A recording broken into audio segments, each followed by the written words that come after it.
Sino ako? Ako si Maria Isabel Danipog, isang kabataan na naghahangad ng magandang kinabukasan. Ako ay may malaking pamilya ngunit nag-iisa akong anak. Hindi ako mabilis magtiwala sa ibang tao kaya hindi ako mahilig makisalamuha. Sa pagkakakilala ko sa aking sarili, ako ay nagtataglay ng kalakasan ng loob. May mga kahinaan din ngunit hindi mabilis sumuko. Sa edad na 17 ay marami na akong napagdaanan at dahil doon, natuto ako na tibayan ng aking damdamin sapagkat marami pa ang gampanin ko at malayo pa ang lalakbayin ko sa mundong ito.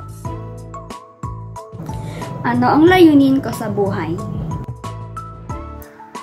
Layunin ng buhay ko na mahalin ng aking sarili, gayon din ang kapwa ko. Magbahagi ng mga pagpapalang natatanggap ko, maglingkod sa Panginoon at tulungan na lumago ang buhay ng isang tao. Nais ko na magbigay inspirasyon sa iba sa paggawa ng magagandang bagay na nagpapasaya sa ating puso. Dahil ang pagkakaroon ng layunin sa buhay ay maaaring humantong sa kaligayahan at makabuluhang pamumuhay. Iyon lamang at maraming salamat.